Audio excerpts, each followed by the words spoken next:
কাজের দিনে আলিপুরের সরকারি দপ্তরে ভয়াবহ অগ্নিকাণ্ডের ঘটনা।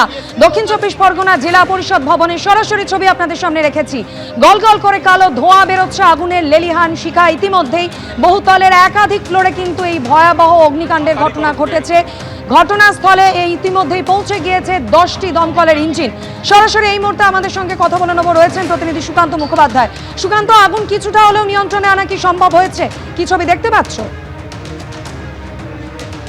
একেবারে নয়। দেখো, আমরা বিল্ডিং এর পিছনের দিকের অংশে এসেছি, যেটা এতক্ষণ দেখা যাচ্ছিল একটি নির্দিষ্ট ফ্লোরে আগুন লেগেছে, কিন্তু এখান থেকে যে পরিষ্কার দেখা যাচ্ছে যে পিছনের দিকে যে সিঁড়ির অংশ রয়েছে পরের পর ফ্লোরে কিন্তু আগুন ছড়িয়েছে। এখান থেকে পরিষ্কার দেখা যাচ্ছে যে ফার্স্ট ফ্লোরের অংশে ইতিমধ্যে আগুন ছড়িয়েছে, সেখান থেকে তার উপরে অর্থাৎ প্রায় 3 থেকে 4টি তলায় কিন্তু পিছনের দিকের অংশে পুরোপুরি আগুন লেগে গিয়েছে। আগুনের একেবারে বিধ্বংসী যে ফ্লেম দেখা যাচ্ছে এখান থেকে ক্যামেরায় কৌশিক কর্মকারের ছবি ক্যামেরা বন্দী করছে যে ভয়ঙ্কর এই দৃশ্য। এবং এখানে যারা কাজ করেন তাদের বক্তব্য হচ্ছে এখানে তো গুরুত্বপূর্ণ অফিস আছেই, তার পাশে যে একটি দোতলা বাড়ি রয়েছে, অর্থাৎ সেটা রেজিস্ট্রার অফিস রয়েছে, ডিস্ট্রিক্ট সাব রেজিস্ট্রার 1, তারা পরিষ্কার বলছেন যে এখানে কিন্তু দমকল আসছে না, কারণ এখানে যে আগুনের শিখা সেখান থেকে কিন্তু এই বিল্ডিং এও লেগে যেতে পারে। আপনারা বলছেন যে এখানে কোনো দমকল সরকারি দপ্তরে ফাইলপত্র আছে, এই বিল্ডিংটা রেজিস্ট্রি অফিস, ওনারা এখানে না মেরে নিচে জল মারছে। এটা কি ধরনের এদের প্রশিক্ষণ নেওয়া?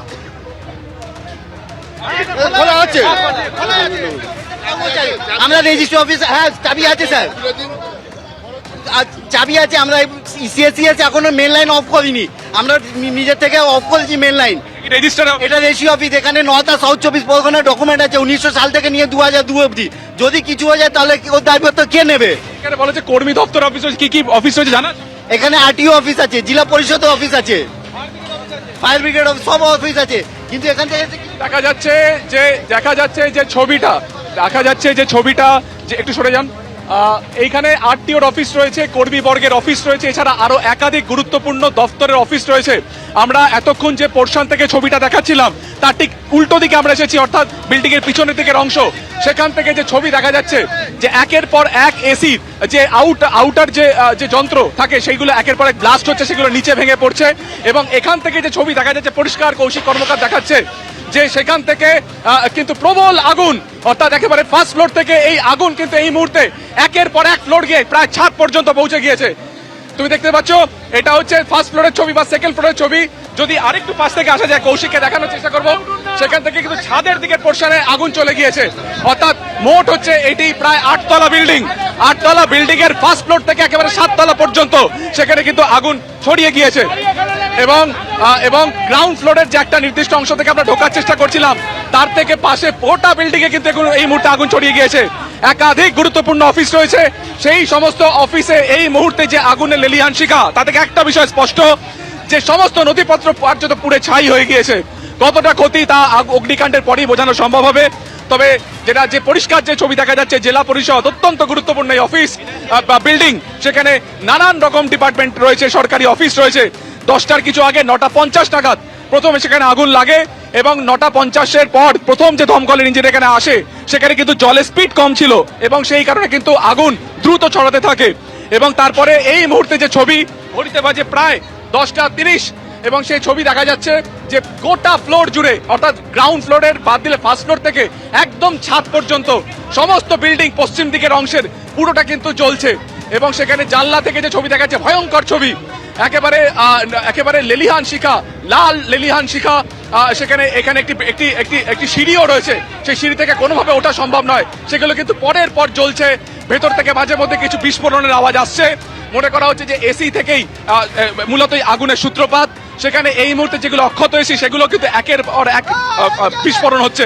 এবং এখানকার যারা বাসিন্দা বা এখানকার যারা কাজ করেন তাদের বক্তব্য যে এই বিল্ডিং এর পাশে একটি রেজিস্ট্রার অফিস রয়েছে, সেটাও যদি পুড়ে যায় সেক্ষেত্রে কিন্তু আরো বড় সড়ো ক্ষতি হতে পারে। বারবার তারা দমকলকে বলছেন, কিন্তু স্বাভাবিকভাবে অত্যন্ত স্বল্প পরিসর হওয়াতে কিন্তু দমকলের গাড়ি সঠিকভাবে ভেতরে ঢুকতেও পারছে না।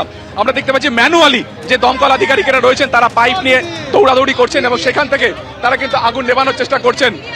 এবং নিচে প্রচুর দোকান রয়েছে, সেই দোকানগুলো কিন্তু একই রকম ভাবে ক্ষয়ক্ষতিগ্রস্ত হচ্ছে।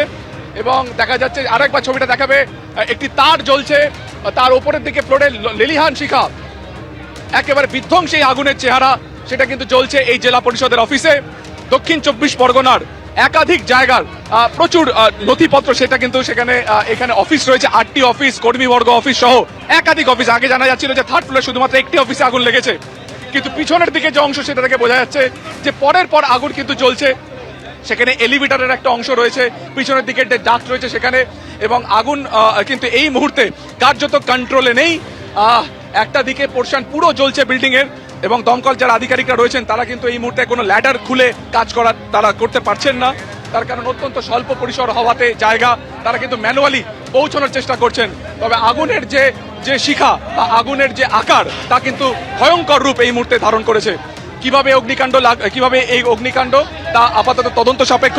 তবে আপাতত যেটা তদন্তকারীরা মনে করছে বা দমকল আধিকারিকেরা যেটা বলছেন যে সম্ভবত এসি থেকে আগুন, এবং সেখান থেকে আগুন পরপর ছড়িয়ে যায়। কিন্তু যেভাবেই আগুন ছড়িয়েছে তা থেকে কিন্তু একটা বিষয় প্রশ্ন উঠছে যে দমকলের তরফে যদি প্রথম থেকে তারা সঠিক ব্যবস্থা নিত, বা যেটা এখানকার অভিযোগ যে দমকলের তরফে কিন্তু এখানে প্রথমে যে ইঞ্জিন পাঠানো হয় তাতে স্পিড কম ছিল, এবং তারপর কিন্তু দেখা যায় যে পরবর্তী ইঞ্জিন আসার আগে কিন্তু আগুন একটা ছড়িয়ে যায়। এবিপি আনন্দ, এগিয়ে থাকে, এগিয়ে রাখে।